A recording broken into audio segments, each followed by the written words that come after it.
Assalamualaikum warahmatullahi wabarakatuh. Alhamdulillahi rabbil alamin wa bihi nasta'in ala umuri dunya waddin. Wassalatu wassalamu ala asyrafil anbiya'i wal mursalin sayyidina wa habibina wa syafi'ina wa qurrati a'yunina Muhammad sallallahu alaihi wa ala alihi wa sahbihi wa sallam. Subhanaka la ilma lana illa ma 'allamtana innaka antal alimul hakim. Rabbi zidna ilma warzuqna fahman. Amin ya rabbal alamin.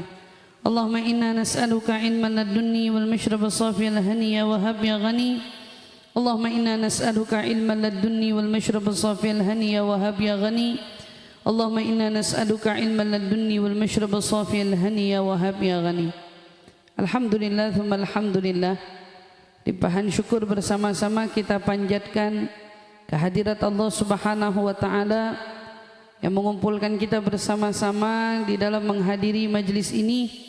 Semoga perkumpulan kita mendatangkan banyak sebab digugurkannya dosa-dosa kita, ditinggikan kedudukan dan derajat kita, dikabulkan segenap hajat-hajat kita, dan disembuhkan orang-orang yang sakit di antara kita, dan insyaallah mudah-mudahan kita semua menjadi hamba-hamba yang semakin didekatkan lagi kepada Allah dan junjungan Nabi besar kita Muhammad sallallahu alaihi wa ala alihi wasallam.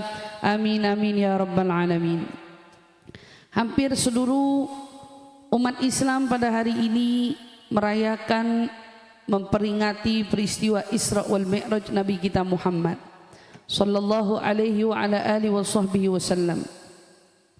Dan tentu semua peringatan ini bukan hanya sebagai simbolis mengingat hari dan waktu, tetapi tujuan daripada memperingati perjalanan Isra wal Mi'raj itu adalah yang diingat apa saja yang menjadi pesan dan nasihat Nabi besar Muhammad sallallahu alaihi wasallam.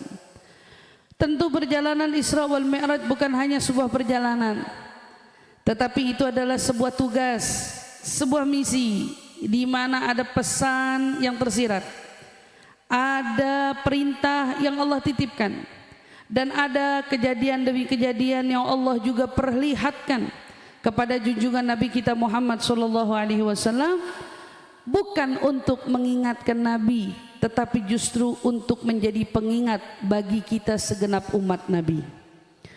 Nabi pulang bukan hanya membawa syariat sholat, tetapi Nabi kita Muhammad pulang membawa segenap nasihat, peringatan, juga kabar terkait hal ihwal yang Allah perlihatkan kepadanya dari keadaan orang yang ada di surga maupun orang-orang yang ada di dalam neraka. Semua itu ada tujuannya dengan kita memperingati hari Isra wal Mi'raj.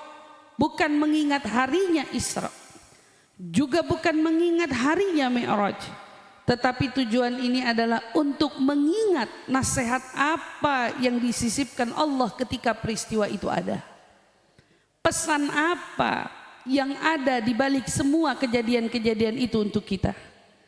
Maka ketika seseorang mengingat bagaimana Nabi berjalan ketika dari Mekah menuju Baitul Maqdis, dari Baitul Maqdis ila Sidratil Muntaha, sampai menghadap dirinya langsung kepada Allah Subhanahu wa taala. Ibu-ibu yang dirahmati Allah, semua itu tidak hanya menjadi cerita belaka, tetapi sepatutnya yang terjadi adalah renungan demi renungan yang perlu kita sama-sama renungkan, karena semua itu adalah peringatan bagi kita semua. Nabi Muhammad sallallahu alaihi wasallam memberitahu kepada kita banyak berita. Ada tentang nikmat, juga ada tentang siksa. Ada juga hal ihwal dari apa yang Allah tunjukkan kepada kita akan keagungan dan besarnya kedudukan Nabi kita Muhammad sallallahu alaihi wasallam. Maka kalau kita mau rangkumin tentang Isra wal Mi'raj ini, maka niscaya mungkin berwaktu-waktu telah berlalu, tapi tak seorang pun betul-betul sungguh-sungguh mampu menguraikan tentang peristiwa itu. Berapa lama pun tahun berlalu, tak seorang pun mampu betul-betul menjabarkan ada apa di balik peristiwa itu. Tapi hari ini yang ingin saya bahas adalah tentang betapa Allah itu cinta kepada Nabi kita. Dan betapa Allah itu ingin menunjukkan akan kedudukan Nabi kita. Sampai-sampai ya, kita dengar ada kisah Nabi Musa berbicara dengan Allah di Gunung Sinai. Ini Gunung Sinai masih di dunia. Gunung Sinai masih di bumi. Naik ke langit aja kagak. Nabi Musa yang mendapat mukjizat begitu mulia, kalimullah, dia bisa bicara sama Allah langsung. Dia perlu naik bil wadil muqaddasi tua, tempat yang suci katanya. Tempat yang suci ini di sana ketika itu. Ketika Nabi Musa mau berbicara dengan Allah, nggak bisa di sembarang tempat. Allah suruh harus datang ke tempat yang paling suci, tempat yang paling bersih. Dan ketika itu bil wadil muqaddasi tua, disebut di dalam Al-Quran al-wadi. Itu seperti lembah, ada gunung di situ. Nah, ini disebutnya dengan gunung Tur Sina, atau sekarang orang-orang bilangnya gunung Sina atau gunung Sinai. Nabi Musa ketika mau berbicara dengan Allah, Nabi Musa nggak diangkat, Nabi Musa nggak dinaikin, Nabi Musa nggak disediain kendaraan. Nabi Musa berjalan menaiki gunung untuk sampai kepada puncaknya agar bisa berbicara langsung dengan Allah Subhanahu wa taala. Ketika itu, Bu, datang penasaran. Namanya kalau kita nih diajak ngomong sama orang, ketika kita berbicara begitu indah, begitu mesra, begitu nikmat rasanya, muncul perasaan pengen ketemu, pengen lihat mukanya kayak apa, atau pengen lihat wujud yang diajak bicara ini seperti apa. Maka muncul keinginan di hati Nabi Musa. Nabi Musa bilang, perlihatkan aku wajahmu ya Allah. Pengen lihat. Karena ternyata enak nih dia ngajak ngomongnya ini, gak kayak omongan yang pernah dia rasa sebelumnya. Tidak sama ketika kita berbicara dengan Allah, ketika kita berbicara dengan Rasulullah, lalu dibandingkan ngomong sama orang-orang biasa. Gak sama, Bu. Apalagi kalau ditambah ngomong sama orang yang kita cinta. Kagak ada sama-samanya. Ngomong sama orang yang dicinta, mau capek, mau gimana, rasanya nikmat aja. Mau lagi kesel, lagi berantem, lagi apa, seneng aja bawaannya. Tapi asal ngomong sama siapa? Sama sosok yang dicinta, katanya gitu. Nabi Musa ketika bicara dengan Allah, tentu Allah adalah zat yang paling dicinta oleh Nabi Musa ketika itu. Ketika Nabi Musa merasakan kenikmatan berbicara dengan Allah, Nabi Musa minta, tolong perlihatkan aku. Tapi Allah bilang, kamu gak akan sanggup wahai Musa. Kamu gak akan bisa wahai Musa. Kamu gak bakal bisa menerobos matamu itu memandang aku, kata Allah. Gak bisa Musa. Padahal itu masih di mana? Masih di bumi. Kamu gak bisa Musa. Kemudian Nabi Musa masih mendesak. Kalau gitu perlihatkan aku cahayamu ya Rabb. Tunjukkan aja cahayamu ya Rabb, sedikit aja. Ketika Nabi Musa memohon itu sama Allah ditunjukin fatajalla rabbah. Allah betul-betul sedikit saja menunjukkan pancaran daripada cahayanya. Pingsan Nabi Musa. Kagak kuat ternyata. Segitu Nabi Musa, nabinya Bani Israel, dengan kegagahannya gak sanggup melihat akan kuasanya Allah.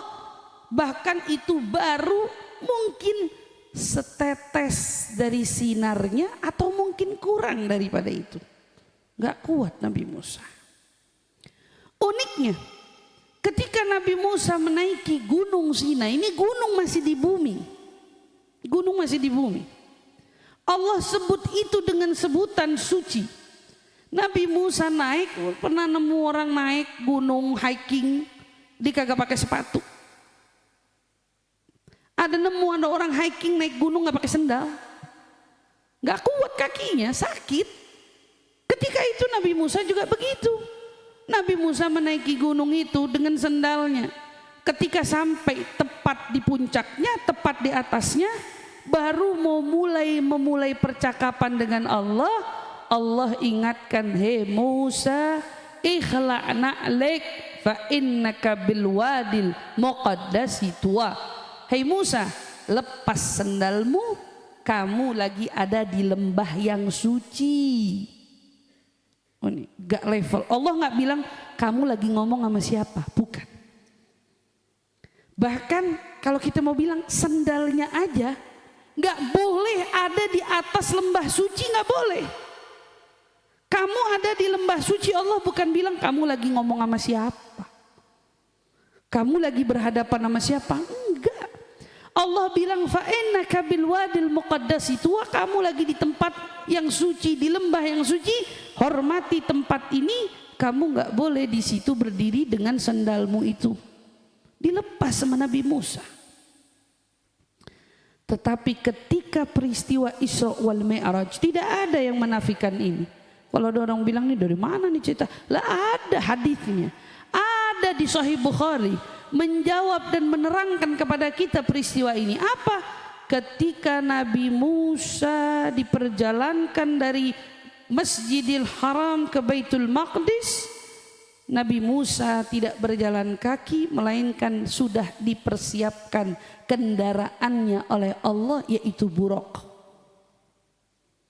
Ini udah beda nih. Dari Baitul Maqdis begitu mau Mi'raj, Allah pun sudah mempersiapkan buraq untuk mengantar Nabi naik ke puncak. Ini bukan lagi gunung, langit. Langit 1, langit 2, langit 3, langit 4, langit 5, langit 6, langit 7 ditembus. Bahkan sampai hari ini kita aja manusia, baik siapapun, dari ilmuwan manapun, gak ada yang bisa nunjukin mana level langit 1, mana level langit 2. Mana?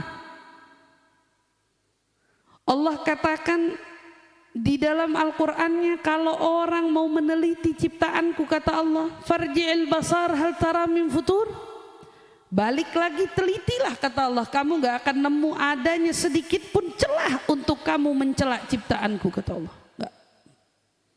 Hari ini para ilmuwan bisa mendaratkan mungkin robotnya di Mars, bisa mendaratkan apapun di NASA dan lain sebagainya. Itu NASA pada jauh-jauh sampai keluar angkasa dan lain sebagainya. Ada nggak dari mereka yang bisa menunjukkan kepada kita validnya ini langit 1, langit 2, langit 3? Saya belum pernah ada yang dengar itu semua. Tapi hadis ngasih tahu kita, ketika Nabi sampai di langit 1, Nabi sampai di langit 2, Nabi sampai di langit 3, kemudian naik lagi, bisa jadi siapapun hari ini yang mungkin udah sampai ke tempat yang paling jauh di semesta alam itu mungkin bisa jadi belum sampai bahkan level 1-nya langit 1. Belum mungkin. Tapi Nabi Muhammad sampai langit 2, langit 3, langit 4, sampai lewat langit 7.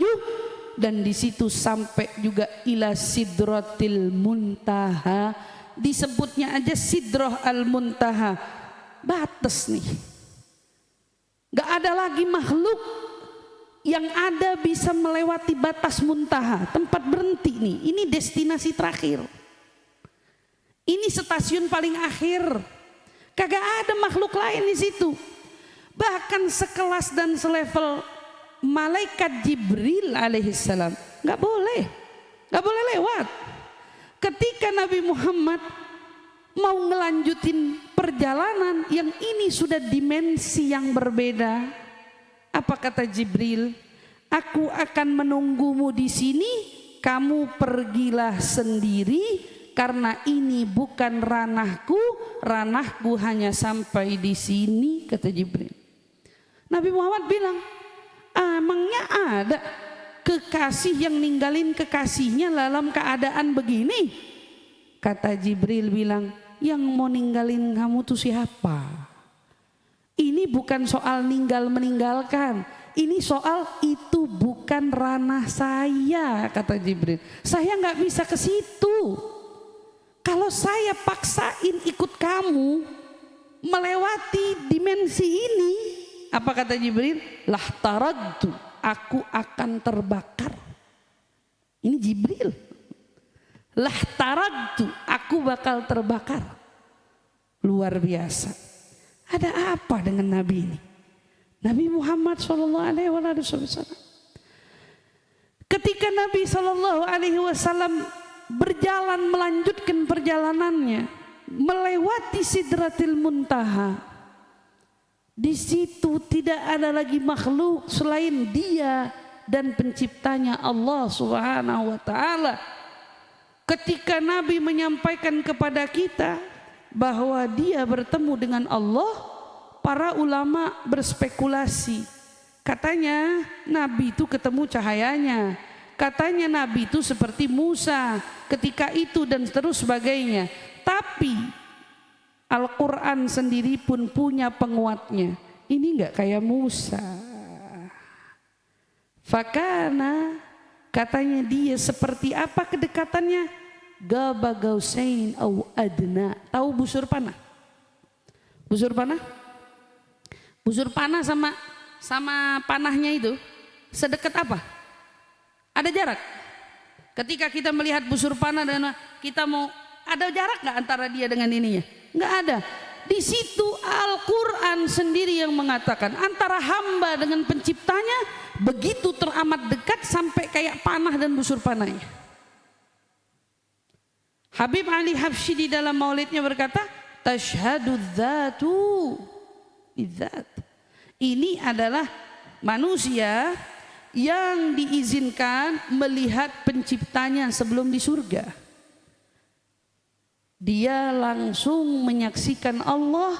Maka dari itu ketika Nabi Muhammad sallallahu alaihi wasallam masuk bertemu di dalam satu situasi yang tiada makhluk lain di tempat itu, Nabi mengawali dengan pujian-pujian dan ucapan penghormatan kepada Allah dengan kalimat at-tahiyyatul mubarakatus sholawatut thayyibatu lillah.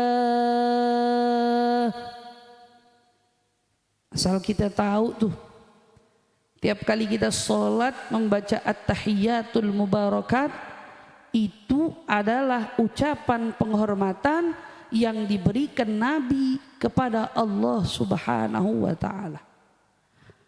Ketika Nabi sampai berhadapan dengan Allah seraya mengucapkan tahiyatnya, penghormatannya, dijawab sama Allah dengan jawaban yang tidak kalah mengagumkan kita semua, membuat kita terkejut betapa romantisnya antara Allah dengan Nabi kita Muhammad ini. Assalamu alayka ayyuhan nabiyyu wa rahmatullahi wa barakatuh. Salam sejahtera teruntukmu, duhai Nabi. Duhai Nabi dipanggil sama Allah. Dan rahmatku dan juga keberkahanku senantiasa menyertaimu. Ini kata Allah. Nabi Muhammad ketika di momen berharga, momen spesial, momen yang mungkin tidak bisa terulang ketika itu, kalau kita merasa ini momen-momen langka, mungkin kalau kita ada di posisi itu, kita mungkin akan terfikir sudahlah, apalagi yang mau dipikirin, ini nikmat di puncak nikmat, rasanya nggak kepengenan lagi dapat nikmat lainnya, apalagi ngurusin hal-hal lainnya. Tapi justru luar biasanya Nabi kita Muhammad, ketika dalam situasi seperti itu justru tidak pernah luput ingatan umat melekat dalam ingatannya. Apa yang Nabi lanjutkan? Assalamu alayna wa ala ibadillahi salihin. Salam sejahtera untuk kita ya Rabb, dan juga segenap orang-orang soleh dari hamba-Mu ya Rabb. Umatnya masih disertakan di situ. Umatnya dari yang saleh, yang rajin ibadah, yang taat, yang takwa, yang beriman sama Nabi Muhammad tidak dilupakan pada momen itu. Saya suka kasih analoginya gini Bu. Ibu cinta banget sama anak. Biasanya karena ibu terlalu cinta sama anak tuh biasanya ketika ibu ketemu orang-orang besar, guru, ulama, hubabat, habaib misalnya gitu. Ketika ibu datang minta doa, Bu, saya aja nih lebih banyak doain air orang tua yang minta buat anaknya ketimbang orang tua yang minta doa khusus buat dirinya. Nih. Orang tua kalau datang bawa botol, Ustazah, maafin tolong doain dong anak saya namanya Fulan bin Fulan, biar jadi anak, biar begini, biar begitu. Entar datang lagi, Ustazah tolong anak saya namanya Fulanah binti Fulan, biar datang jodohnya, biar begini, biar begitu. Anak mulu yang diingat. Padahal kan itu momen dia. Momen dia lagi menikmati kebersamaan dengan gurunya, dengan orang-orang besar di matanya. Tapi dia nggak bisa tuh lupain pikirannya untuk menyertakan anak-anaknya. Kira-kira begitu juga cintanya Nabi ketika itu sama umat. Lagi betul-betul menikmati kebersamaan, tapi nggak bisa lupa sama umat. Ya Allah, salam sejahtera bukan untuk kita aja. Assalamu alayna wa ala ibadillahi salihin. Begitu juga salam sejahtera ini menyertai segenap hamba-hambamu yang soleh ya Rabb. Umatnya diingat, umatnya yang beriman diingat, umatnya yang soleh yang baik diingat, dibawa tuh disertakan sama Nabi Muhammad SAW. Makanya kata ulama, kalau ada yang pengen tergolong dari jadi siapa? Minas solihin. Solihin itu kan orang baik ya. Solihin diambil dari kata soleh, baik. Orang yang baik. Gimana jadi waladun soleh? Sebelum bayangin anak jadi orang soleh itu gimana? Belajar jadi anak solehah atau soleh. Gimana caranya jadi anak solehah atau anak soleh? Sederhana. Belajarlah jadi anak yang gak pernah lupa mendoakan orang tuanya. Karena Nabi SAW bersabda, waladun soleh yada'ulah. Ada kan hadisnya bunyi gitu, anak soleh yang mendoakan dia. Kata Nabi, itu ucapan dipegang sama ulama selagi anak kita doain kita. Selama itu, selagi itu dilakukan oleh dia, dia tergolong menjadi kelompok anak soleh atau solehah. Syaratnya doain orang tua. Doain orang tua. Jadi kalau punya hajat, namanya zaman-zaman anak-anak muda, zaman-zaman anak-anak kita yang lagi sedang-sedangnya, kadang-kadang kan punya list doa tuh di handphonenya. Karena kalau nggak ngelis katanya lupa dia. Di list doa panjang. Orang tua juga gitu. Kadang-kadang ngelis doa, katanya takut lupa. Jangan lupa. Doa yang paling tinggi orang tua. Karena Rabbighfirli wali walidayya. Kalau kita dalam sehari nggak luput melewati hari kita dengan mendoakan orang tua kita, itu sudah cukup menjadi bukti jaminan insya Allah kita tergolong kelompok kaum solihin. Tapi mau ibadah sebanyak apapun juga, sholat, ngaji, zikir, sedekah, lupa sama orang tua, nggak jadi apa-apa, nggak jadi apa-apa. Tapi mungkin sedikit amal sedikit kebaikan, tapi dia ingat pada orang tuanya, mendoakan orang tuanya, alhamdulillah. Dari situ ketika dilanjutkan pembicaraan antara Allah dengan Nabi kita Muhammad sallallahu alaihi wasallam, Bu, ketika itu ada yang unik. Ternyata Nabi pergi nggak lupa bawa sendal. Kebayang? Makhluk Allah gak ada yang bisa nembus setelah Sidratil Muntaha, gak ada. Jibril gak bisa. Ini Jibril ketika Nabi tanya tolong tampakkan wujudmu, ditampakin nama Jibril, itu sayapnya nutupin semasyrik, sebarat. Ketika sayap satunya nutupin semaghrib, timur, barat timur, isinya sayap Jibril.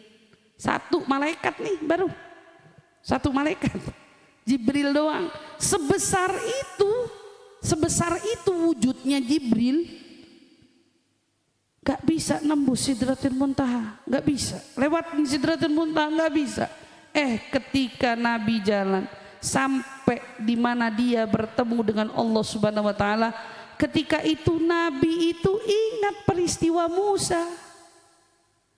Nabi Musa aja mau bicara sama Allah mesti lepas sendal, gitu kan? Dipakai sama Nabi, lepas sendalnya, dicopot sama Nabi. Justru Allah Subhanahu wa taala yang menghalanginya. Tidak, Muhammad, biarkan sendalmu tetap kau pakai saja. Kita masuk ke rumah orang, kalau kita ngehargain yang punya rumah, kita lepas sendal di depan. Kalau orang rumah ngehargain tamu, dia suruh tuh tamu pakai tuh sendal. Beda kan? Beda. Kalau kita bertamu ke rumah orang, kita ngehormatin yang punya rumah, kita pasti lepas sendal kita di depan. Kita lepas sendal, gak enak masa mau masuk ke rumah orang lepas sendal. Tapi kalau yang punya rumah kehormatin tamu yang datang, dia pasti bilang jangan dilepas, pakai sendalnya, bawa masuk ke dalam, nggak usah lepas-lepas sendal. Kenapa? Karena dia anggap rumah ini tidak layak untuk diinjak dengan telanjang kakinya. Pakai sendal. Kotor, rumahku kotor, kamu yang bersih.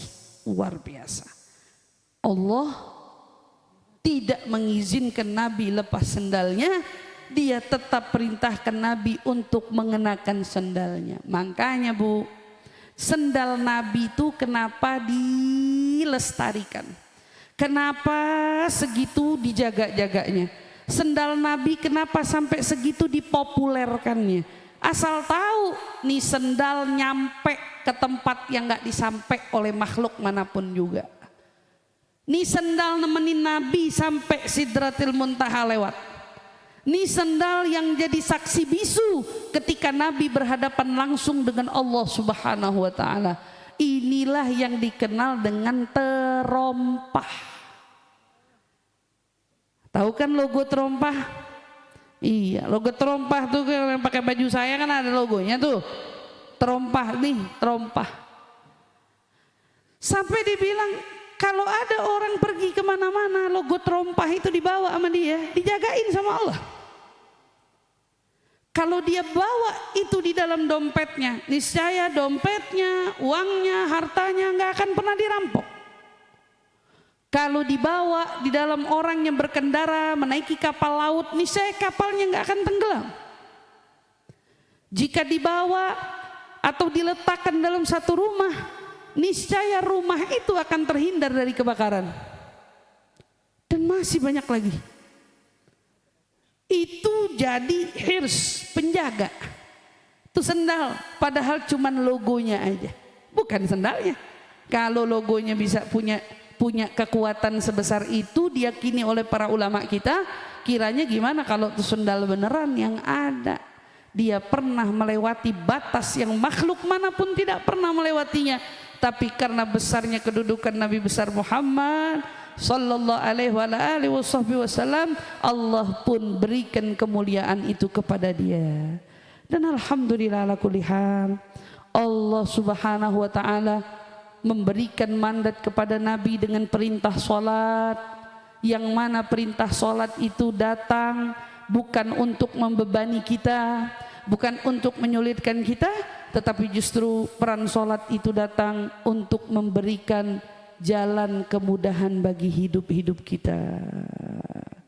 Makanya dalam satu narasi ceramah saya di tempat lain, saya pernah tekankan, Bu, pernah kan dengar kenapa Nabi diperlihatkan betapa Allah menyiksa orang yang melalaikan dirinya, bermalas-malasan dengan mengerjakan sholat?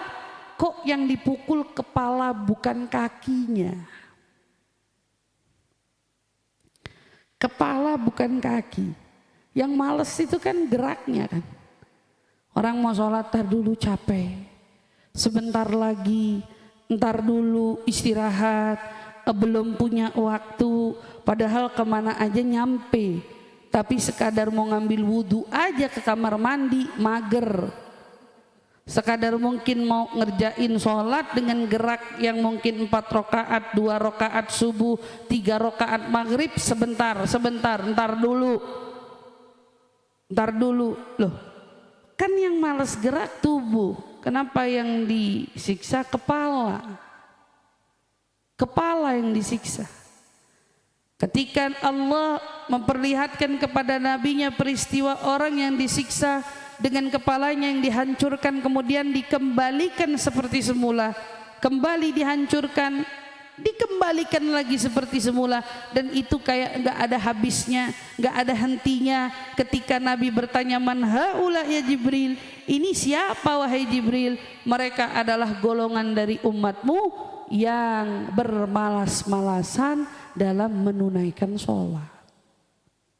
Ini bukan hukuman bagi yang nggak sholat ya, hukuman bagi yang bermalas-malasan.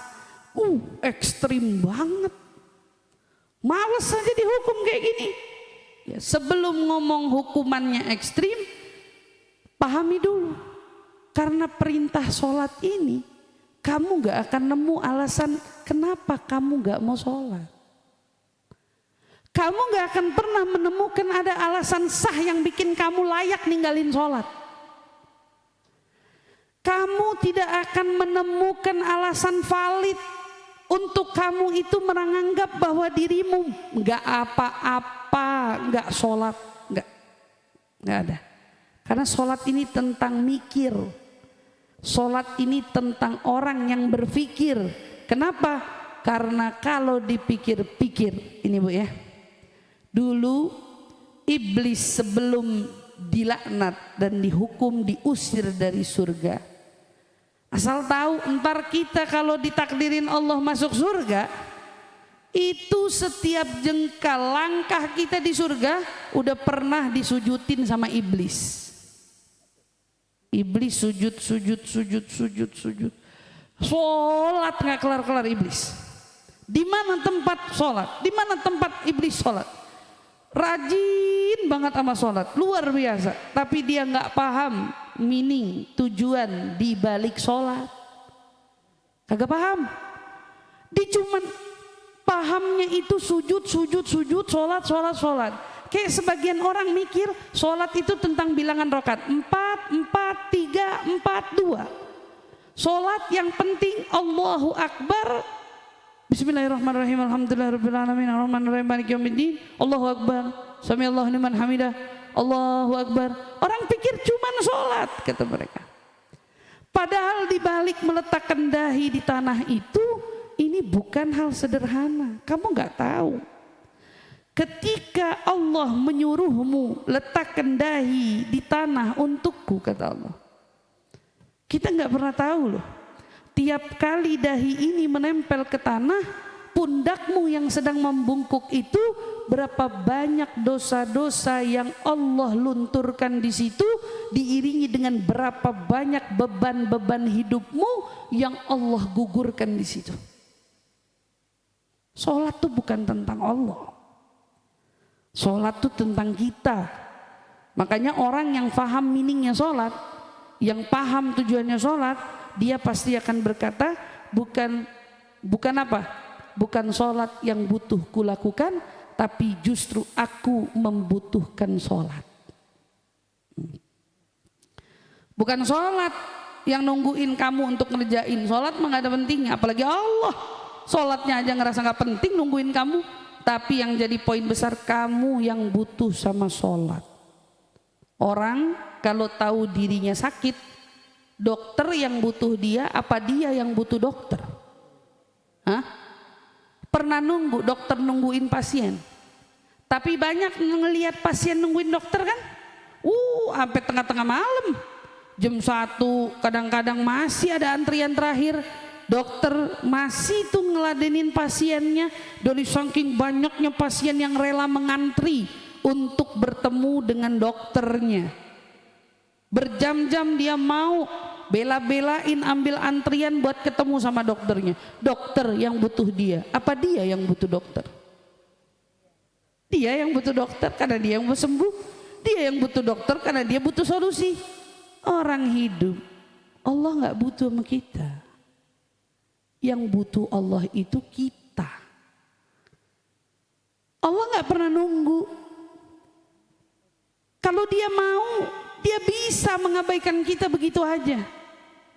Tetapi masalahnya, ibaratnya nih Bu, Allah selalu membiarkan klinik prakteknya terbuka. Kapanpun kau ingin datang, di situ klinikku, silahkan datang. Sholat itu umpama kita menghadap kepada Allah. Ketika dalam hidup kita ini dirundung banyak persoalan, banyak permasalahan, banyak beban-beban ujian dan lain sebagainya. Kita selama ini datang dari pintu ke pintu, cerita dari mulut ke mulut, tapi satu pun gak ada yang pernah ngedatengin solusi bagi kita. Bahkan sebagian orang mungkin mencari solusinya dalam buku-buku, karya-karya orang. Mereka mencari pandangan, penilaian, sudut pandang, sampai rela mahal-mahal bayar pengobatan hanya untuk mengeluarkan kekhawatiran di dalam hatinya. Padahal Allah bilang, masalahmu selesai hanya ketika kau datang kepadaku sehari 5 kali saja. Sujudlah kepadaku sehari pada 5 waktu yang kuwajibkan untukmu.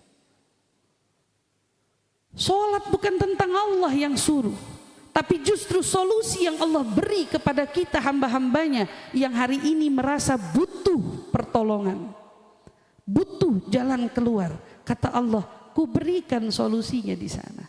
Makanya Habib Ali Habsyi ketika beliau mengajarkan kepada kita arti sholat itu apa, dia dengan sederhananya berkata, Ali idza marad syafahu fi'lus sholat. Katanya seorang Ali ini, yang ngomong Habib Ali, aku nih Ali katanya, kalau saya sakit, kata Habib Ali bilang, saya nih gak diobatin sama tabib, saya gak diobatin sama yang lain, yang ngobatin saya Allah dari sholat yang kukerjakan itu. Allah. Kayak bibi yang dirahmati Allah, peristiwa Isra wal Mi'raj yang sekarang sedang Allah peringatkan kepada kita dengan datangnya hari yang berulang, malam 27 Rajab yang menjadi hari syiar-syiarnya Islam. Ini bukan hanya untuk mengenang harinya, waktunya, itu tidak ada artinya. Yang berarti adalah pesannya, yang berarti adalah hikmah di baliknya, yang berarti adalah apa yang dipesankan Nabi untuk kita dari peristiwa tersebut. Itu yang justru menjadi pengingat bagi kita semua. Ketika Nabi menyampaikan tentang hal ihwal neraka, jadilah orang yang paling takut dalam mendekat pada neraka. Ketika Nabi menyampaikan kepada kita hal ihwal nikmatnya surga, patutnya kita jadilah manusia yang paling giat untuk apa? Untuk mengerjakan kebaikan agar kita jadi orang yang layak masuk ke dalam surga. Kalau iblis sujud-sujud tanpa makna, sujud-sujud tanpa arti, akhirnya kelihatan busuknya. kelihatan aslinya ketika Allah perintahkan dia sujud juga, tapi kali ini sujudnya sama siapa? Adam. Fasjud li Adam fasajadu illa iblis aba wastakbar wa kana minal kafirin. Allah bilang, ketika aku menyerukan kepada seluruh makhlukku, hai semua makhluk, fasjud li Adam, sujudlah kamu kepada Adam. Orang-orang bilang, emang Nabi Adam disembah? Bukan, Allah suruh sujud, sujud ta'zim. Ada perintah di balik sujud itu. Fasjud li Adam, kata Allah, sujudlah kamu untuk Adam. Fasajadu, semua makhluknya sujud, illa iblis. Iblis enggak. Ngapain aku sujud pada Adam? Ngapain sujud sama si Adam? Adam dari tanah, saya dari api. Ngapain api tunduk sama tanah? Kata siapa? Kata iblis. Ngapain saya disuruh sujud sama Adam? Ogah, selama ini saya sujud sama Tuhan, selama ini saya sujud sama Allah, kenapa sekarang saya disuruh sujud sama tanah? Iblis salah makna. Iblis berasa pinter sendiri. Makanya orang gak boleh paham-paham agama dari pinternya sendiri. Gak boleh pinter dari cuman baca-baca. Iblis pikir yang dia lakukan benar. Saya mah sujud sama Tuhan, ngapain sujud sama Adam? Dianggap sama dia benar. Kalau kita pun hari ini mikir, ya benar juga kata iblis, ngapain sujud sama Adam? Orang sujudnya sama Tuhan. Masalahnya bukan Adam yang suruh kita sujud sama dia, yang nyuruh Allah. Allah suruh sujud pada Adam, berarti kan sujud sama Adam itu perintah ketika itu. Kayak kita, Bu, begitu pergi umroh, kita pergi haji, disuruh sama Allah bagi yang laki-laki pakai kain ihram. Ngapain ribet banget pakai kain ihram? Pakai baju biasa aja bisa nggak sih? Oh nggak boleh, kita semua mesti sama. Ya putih-putih juga, tapi bukan ihram. Ribet, saya nggak bisa pakai kain ihram. Bisa? Maunya dia begitu. Yang nyuruh kan Allah.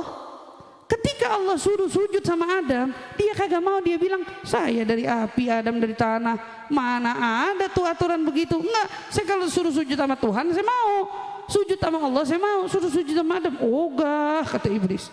Enggak mau. Dia lupa yang nyuruh sujud siapa. Menyembah itu bukan suka-suka. Menyembah itu adalah komitmen. Ketika yang disembah kita yakini layak untuk disembah, jangan lupa semua perintahnya menjadi wajib untuk kita taati juga. Bukan pilih-pilih. Ini sembah menyembah ini bukan suka-suka. Dikira sholat, saya mah demennya sholat maghrib. Maafin kalau subuh belum kuat. Saya mah kuatnya mas demennya mah sholatnya sholat subuh enak 2 rakaat. Oh, sholat Allahu Akbar Allahu Akbar Allahumma man hadai wa afina man Allahu Akbar gitu. Saya mah demennya 2 rakaat soalnya. Ada yang bilang, oh saya paling demen sholatnya mah sholat isya. Hebat banget kalau sampai ada yang demen sholat isya. Karena katanya Nabi, afdhalus shalah 'alal munafiqin sholatul isya wa sholatul fajr. Pengen lihat orang munafik, lihat aja siapa yang paling berat ngerjain sholat isya, siapa yang paling berat ngerjain sholat fajar, sholat subuh, berarti dia ciri-ciri orang munafik. Karena isya sama subuh itu sholat yang paling berat bagi orang munafik, tapi sholat yang paling menyenangkan bagi orang yang beriman di hatinya. Isya, girang, kayak ada yang beda gitu. Begitu subuh girang, kayak ada yang beda gitu. Tapi bagi yang enggak, beda lagi. Isya ngantuk, capek, tar dulu, merem dulu deh merem. Ntar jam 2 kebangun kita sholat, ntar jam 3 kita bangun kita sholat. Bagaimana itu hukumnya? Bagaimana hukumnya? Kita tidur dulu, baru bangun jam 2 buat sholat isya. Gimana hukumnya? Hukumnya nggak disaranin, Bu. Hukumnya nggak dianjurin. Kamu nggak pernah tahu umurmu. Kenapa mengambil resiko itu? Dengan menganggap seolah-olah pasti bangun jam 2, lalu bisa nunain sholat isya di situ. Witir aja. Kalau kamu nggak punya keyakinan bangun, mending witir di awal. Habis isya langsung witir, kebangun, alhamdulillah berarti tinggal jatahnya tahajud. Kan gitu. Lah kalau mikir, enggak, saya mah isya ntar aja jam 1, jam 2 sekalian tahajud. Nah ini pasti nggak ngaji ini. Dia pasti nggak ngaji, kenapa? Karena dia salah ngerti. Tahajud itu di mana-mana masumiyatut tahajud illa ba'dal juhud. Gak dinamain sholat tahajud itu sebagai tahajud kecuali dia itu memang dikerjakan dengan penuh usaha. Berarti udah isya, udah nggak ada beban kan? Udah isya udah nggak ada beban. Bangun toto jam 2, tahajud nih. Kan tadi udah isya ya. Udah nanti aja deh. Setengah jam lagi. Toto jam 5 bangun. Lewat, kenapa? Berasa nggak punya beban. Tapi ketika dia nggak punya beban, bangun jam 3, ya Allah jam 3, udah isya tadi. Iya, tapi mau tahajud, dia paksa dirinya buat bangun. Padahal nggak ada beban wajib di situ. Tapi dia mau kerjain sunnah demi sujudnya dia kepada Allah.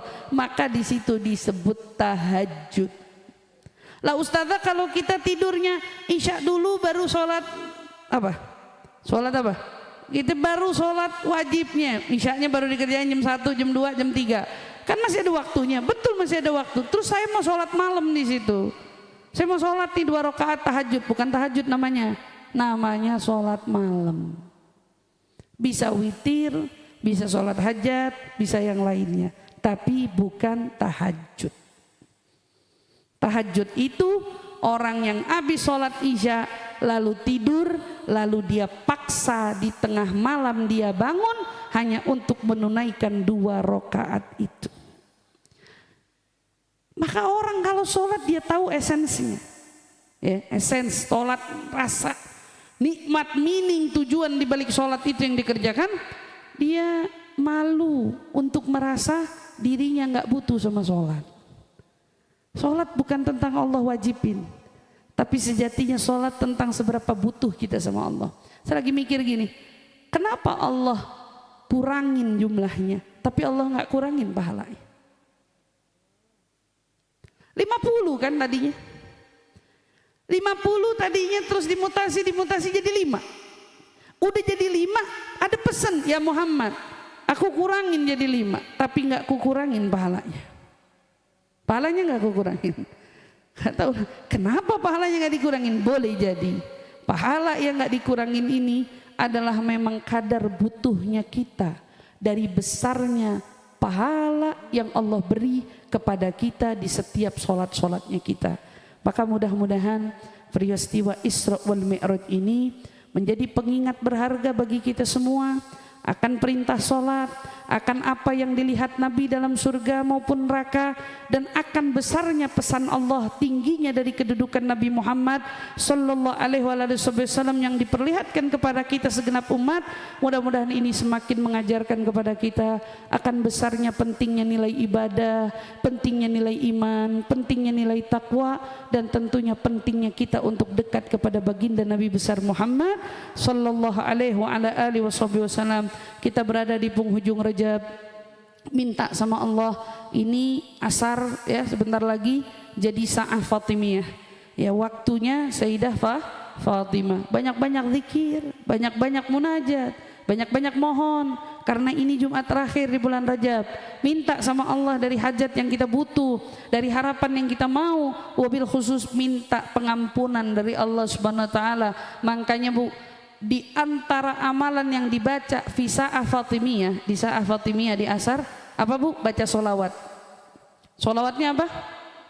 Allahumma salli ala sayyidina Muhammadin abdika wa rasulika nabiyil ummi wa ala alihi wa sahbihi wa sallam taslima. Berapa kali bacanya? 80 kali. Manggara'aha, siapa yang baca itu maka dia mendapatkan jaminan ampunan Allah selama 80 tahun dari dosa-dosanya yang dia perbuat itu.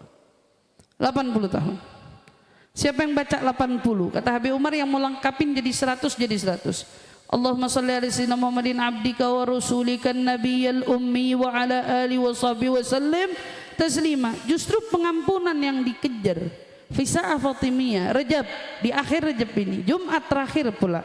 Ini bukan sembarang waktu. Sisipin. Pertama kita baca itu. Baca 100 setidaknya solawat tersebut. Kemudian ditambah dengan solawat ya hubabati, Ya Sayyidati ya Fatimah binta. Itu sholawatnya Sayyidah Fatimah kan. Kita diajarin. Itu setidaknya setiap asar Jumat dibaca walau 100. Karena ini waktunya Sayyidah Fatimah. Kita jadiin itu momen berharga, bil khusus di Rajab yang terakhir ini. Kita baca, kita munajat, kita minta. Dan mudah-mudahan enggak menyingsing betul-betul Rajab dari kita. Kecuali segenap dosa-dosa kita telah diampuni oleh Allah Subhanahu wa ta'ala. Kesilapan-kesilapan dan kesalahan-kesalahan kita, baik yang disengaja maupun yang tidak disengaja, mudah-mudahan semuanya diampuni oleh Allah Subhanahu wa ta'ala. Mudah-mudahan Rajab ini menjadi sebab curahnya rahmat Allah turun di tengah-tengah kita, menjadi sebab Allah memperbaiki keadaan-keadaan kita, menjadi sebab Allah mengangkat semua sulit-sulitnya kita, menjadi sebab Allah membukakan jalan kebaikan bagi kita, dan juga menjadi sebab Allah memperbaiki kehidupan kita, memperbaiki perangai kita, memperbaiki akhlak kita, memperbaiki rumah tangga kita, memperbaiki juga pekerjaan kita, memperbaiki semua langkah-langkah dari amal perbuatan kita yang kita harap ya Allah tuntun bimbing kita semua agar bisa betul-betul berjalan sebagaimana yang diajarkan oleh Nabi besar Muhammad sallallahu alaihi wa ala alihi wasallam. Allahumma ya Allah, kau anugerahkan kepada kami ya Rabb rumah tangga, jadikan rumah tangga kami semua ya Allah rumah tangga yang sakinah mawaddah warahmah. Ya Allah, jadikan pasangan hidup kami pasangan yang menuntun kami ke jalan ridhamu, yang menuntun kami ke jalan ampunanmu, yang menuntun kami menuju jalan pintu surgamu ya Allah. Jadikan kami wanita yang salehah, salehah di matamu ya Allah, salehah di mata Rasulmu ya Allah, dan salehah di mata pasangan kami ya Allah. Allahumma ya Allah, turunkan rahmat dan kasih sayang di tengah rumah tangga kami. Allahumma ya Allah, karuniakan kami keturunan yang saleh dan salehah.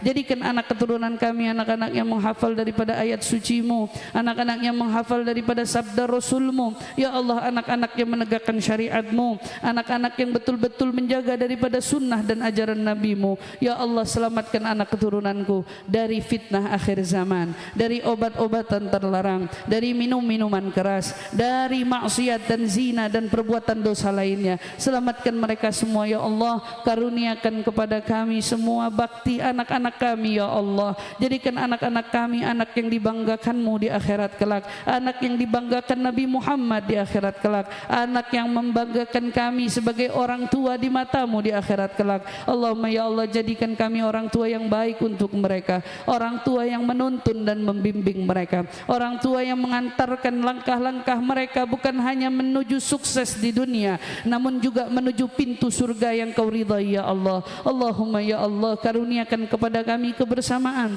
di dunia sampai di akhirat kelak bersama dengan orang-orang yang kami cintai dan kami kasih, baginda Nabi besar Muhammad sallallahu alaihi wasallam. Allahumma ya Allah, kau berikan kepada kami karunia orang tua kami yang telah berpulang ke rahmat-Mu, ampuni dosa-dosanya ya Allah, luaskan kuburnya ya Allah, lapangkan kuburnya, jadikan kubur mereka raudhatan min riyadil jannah ya Allah. Hantarkan pahala kebaikan yang kami perbuat untuk orang tua kami semua ya Allah. Orang tua kami yang masih ada, panjangkan umurnya, sehatkan badannya, bahagiakan hatinya, jadikan kami anak-anak yang berbakti untuknya, jadikan kami anak-anak yang dapat menyenangkan hati mereka ya Allah. Allahumma ya Allah, kau berikan kami nikmat Islam, kau karuniakan kami nikmat hidayah, kau karuniakan kami nikmat taufik, kau karuniakan kami nikmat di hati kami cinta kepadamu dan Nabi Muhammad. Jangan ada satupun dari nikmat ini yang kau ambil ya Allah, jangan ada satupun dari nikmat ini yang kau cabut ya Allah. Bila ajal datang menjemput, wafatkan kami husnul khatimah, wafatkan kami semua husnul khatimah, wafatkan kami semua husnul khatimah ya Allah. Wafatkan kami semua di atas kalimat la ilaha illallah Muhammad Rasulullah sallallahu alaihi wasallam. Ya Allah, dengannya hidupkan kami ya Allah, dengannya wafatkan kami ya Allah, dengannya kumpulkan kami semua bersama ahli la ilaha illallah. Allahumma rabbana la tuzigh qulubana ba'da idh hadaitana wa hab lana ya rabb min ladunka rahmatan innaka antal wahhab. Rabbana atina fid dunya hasanah wa fil akhirati hasanah wa qina adzabannar wa adkhilna ya rabb jannah ma'al abrar ya azizu ya ghaffar. Subhana rabbika rabbil izzati amma yasifun wa salamun alal mursalin walhamdulillahi rabbil alamin.